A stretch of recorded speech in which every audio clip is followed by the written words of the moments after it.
টানা ২-৩ দিন ধরে কেমন যে একটা বাজে পরিবেশ হয়ে রয়েছে কি বলবো আর। এর আবহাওয়াটাও যে খুব ভালো সেটাও নয়, কিন্তু তাও আমাকে বাধ্য হয়ে এই জামা কাপড়গুলো কাচতে হলো। যেহেতু মুগ্ধযোশিতা ছোট, আর আমারও ভীষণ একটা খারাপ অভ্যাস, আমার দিনে ২ বার স্নান করতেই হবে। তাতে আমার জামা কাপড় অনেকটা জমে গেছে। তাই সকাল সকালই আজকে ওই আবহাওয়া যেমনই হোক না কেন জামা কাপড়গুলো কেচে দিয়েছি। এবার এই জামা কাপড়গুলো মেলতে এসে যে মা মেয়ের এইরকম নাজেহাল অবস্থা হবে সেটা ভাবতে পারিনি। এমনিতেই অনেকটা জামা কাপড় হয়েছে, তার মধ্যে আবার থেকে থেকে এত জোরে জোরে হাওয়া দিচ্ছিল, মনে হচ্ছিল আমাকেই উড়িয়ে নিয়ে অন্য কারো ছাদে না ফেলে। আর জামা কাপড়গুলো যাতে ঠিক থাকে তার জন্য সকালবেলায় বরকে দিয়ে নতুন ক্লিপও আনিয়েছি, কারণ পুরন ক্লিপগুলোতে একটুখানি জোর কমে গিয়েছিল। তারপরে ওই উপরে ২-৩টে করে মেরে মেরে দিচ্ছিলাম। আসলে অনেকটা জামা কাপড় পরার কারণেই উপরে মেলা, যেহেতু আজকে বাতাসও আছে তাড়াতাড়ি শুকিয়ে যাবে তার জন্য কিন্তু আমাদের মা মেয়েকেও অনেকটা নাজেহাল অবস্থায় হতে হয়েছে। সে যাই হোক, নিচে কোনো মতে এসেছি, এবার দুপুরে রান্না করার পালা। আর আজকে দুপুরে রান্না করব নিজের হাতে লাগানো পুঁই শাক কেটে। তারপর এখানে খুব বেশি ডগাওয়ালা পুঁই শাক বিক্রি হয় না, কখনো আজ পর্যন্ত পাইনি। ছোট চারা গাছ থেকেই ওরা কেটে বিক্রি করে, তারপর সেখান থেকে আবার নতুন ডগা বেরোলে সেখান থেকে আবার কাটে, আর না হয় মাঝে মাঝে চারা সহ তুলে বিক্রি করে। কিছুদিন আগে ওই চারা সহওয়ালা কিছু শাক এনেছিল, সেখান থেকে 2টো চারা আমি রান্নাঘরের পিছনটাতে বসিয়েছিলাম, আর সেখান থেকেই দেখো কি সুন্দর একটা গাছ বানিয়েছি। আর এই আনন্দটা না ভাষায় প্রকাশ করার মতো না, নিজের হাতে লাগিয়ে সেখান থেকে শাক পাড়া খাওয়া। আর অনেক দিনই হলো যেন তো এই ডগাওয়ালা সহ পুঁই শাকটা না খাওয়া হয়নি। এই নিজের হাতে বানিয়ে আজকে ডগা সহ পুঁই শাক রান্না করব, তাই মনের মধ্যে আলাদা রকম একটা আনন্দ কাজ করছে।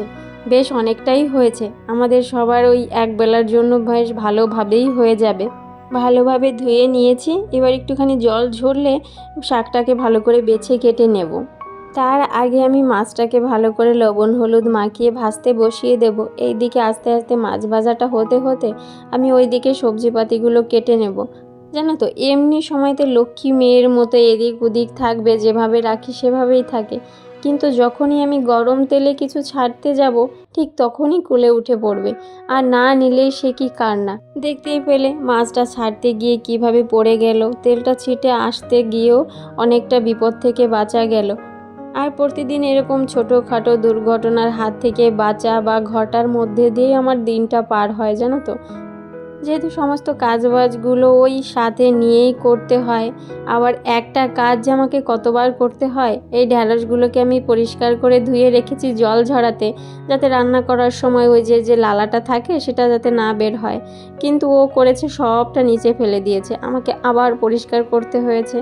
তো আগে থেকে প্ল্যান করে ধুয়ে রাখায় কোনো মানেই হলো না। প্রতিদিনই আমার এরকম কাজের কিছু না কিছু উল্টোপাল্টা হয়, আর সেটা ম্যানেজ দিয়ে আমাকে প্রতিদিনই চলতে হয়। আর এই দিকে দেখো অ্যাক্টিংটা কি সুন্দর করলো, মাঝে মাঝে এরকম অ্যাক্টিং করে। ওই গরম তেলটা ওইদিকে যখন ঘুরলো ছেটেনি, কিন্তু ওর গায়ে এক ফোঁটাও আসেনি, কিন্তু ওরকম একটা অ্যাক্টিং দেখে আমাকে একটু ভয় দেখালো। ভীষণ পাকা হয়েছে এখন, আদো আদো ভাষায় সব কথাই মোটামুটি বলতে পারে তো, আর দুষ্টুমিটাও মাথার মধ্যে একটু বেশিই ঘোরাফেরা করে। এবার ওই 2খানা বিস্কিট দিয়ে ওখানে বসিয়েছি, ও চুপটি করে ওখানেই বসে থাকবে, আর এই দিকে আমি ওই তাড়াহুড়োর মধ্যে দিয়ে রান্নাটা সারছি, কারণ ওই যে আবার যদি ঝপাং করে কোলের মধ্যে ওঠে, তারপর ওকে নিয়েই আমাকে এই গরম কড়াই ধরে নাড়াচাড়া করতে হবে। তাতে ওরও কষ্ট হয়, আমারও অনেকটা ভয় লাগে, মাঝে মাঝে অনেকটা বিপদও হতে যায়, জানো তো। একদিকে আমি রান্নাটা করছি, অন্যদিকে ওকে একটু ব্যস্তও রাখছি যাতে কোলে না উঠতে চায়। সকালবেলা থেকে ওই যে কাজের একটা ব্যস্ততা শুরু হয়, কাজের তো আর শেষ হয় না, কিন্তু এর মাঝে যে নিজে একটুখানি জল খাবো, খাবার খাবো, এই সময়টুকুও হয় না।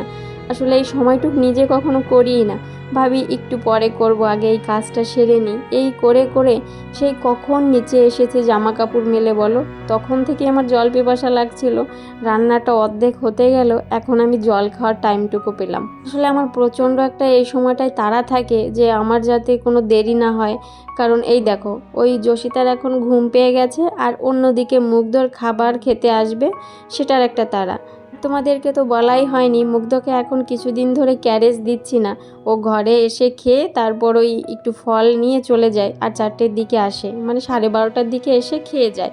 লক্ষ্মী ছেলের মতোই এসে খেয়ে রেডি হয়ে চলে যায়, তাই ও একটু ঘরে নিয়ে আসা আর কি। কারণ যেহেতু স্কুল থেকে আমাদের ঘরটা বেশি দূরে নয়, ওই 5 মিনিটের রাস্তা, তার জন্যই ওরও একটু মাইন্ডটা ফ্রেশ হয় আর ও ভীষণ খুশি হয় তার জন্যই। আজকেও দুপুরে খেতে এসেছিল, আর ওই যে পছন্দের ফল নিয়ে আবার চলে গেল। এখন কিছুটা সময় আর কি নিজের জন্য পাওয়া যায়। মুগ্ধ স্কুলে থাকে আর যোশিতা এই সময়টাতে ঘুমায়।